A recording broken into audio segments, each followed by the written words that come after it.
Moving on to environmental news! The Great Barrier Reef, the first of the soon-to-be unveiled 7 undead wonders of the world. Australia has a habit of using the Barrier Reef as a big selling point for the country, convincing tourists in the thousands to spend up big, jump on a plane and fly over to swim in the very colourful home of Nemo, while simultaneously being in the top 5 countries of the world providing coal. We love a good contradiction.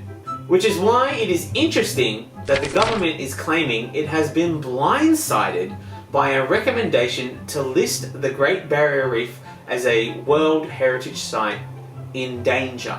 It is in fact counter-claiming that the UN body had told the government a week beforehand it would not be recommending the listing. Or so claims the Australian Environment Minister and the sus in Susan Lee. The UNESCO World Heritage Committee report cited successive reef bleaching events as being of particular concern and called for more government action on climate change.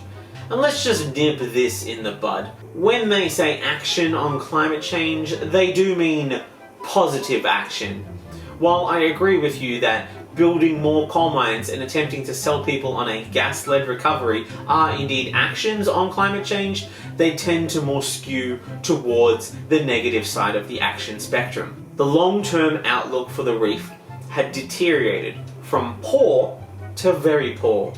And that's a real problem for the coalition, as they have never acknowledged someone listed as very poor, unless it is to call them lazy for not getting a job.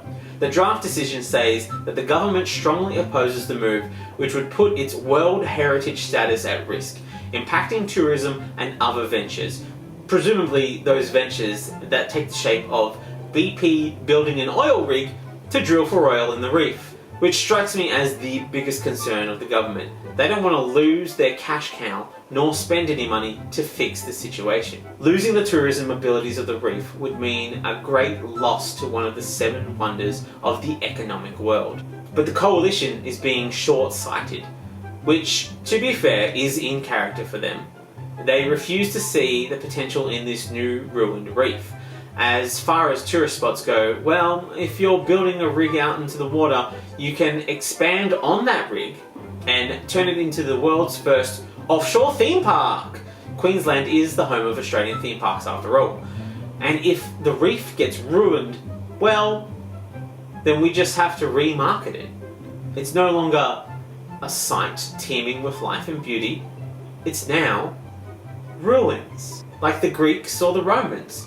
We trick tourists into coming to our country to see the things that we didn't maintain, to take photos, and all that carbon rays to fly out will actually no longer be a huge contradiction. They'll actually be adding to the ruined condition of the ruins. However, this might prove a bit of an issue given an Australian court has found that the government has a duty to protect young people from climate crisis. But, given Barnaby Joyce's attitude towards children and families, it might be a bit much to ask.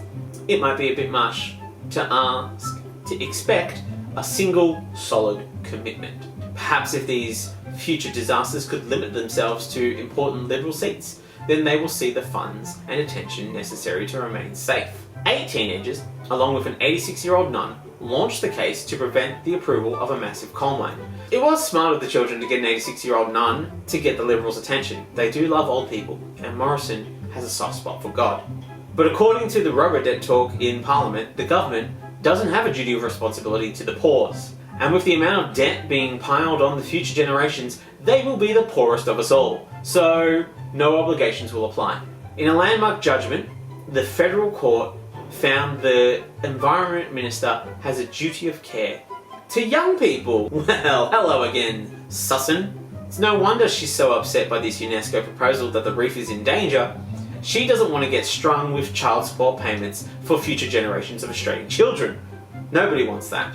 Presumably the next step for the Australian government is to roll forward what they're calling Operation Terra Nullius, where they completely remove the role of Environmental Minister, maybe roll it in with some other completely relevant fields like, I don't know, infrastructure and foreign affairs and trade, and that way they can sell off the environment to the highest bidder.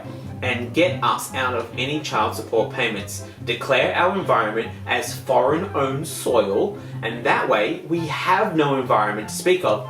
After all, the barrier reef is basically dead, so we can't make money off it for much longer. Best sell it off like an NFT or a GameStop stock before the gravy train runs dry.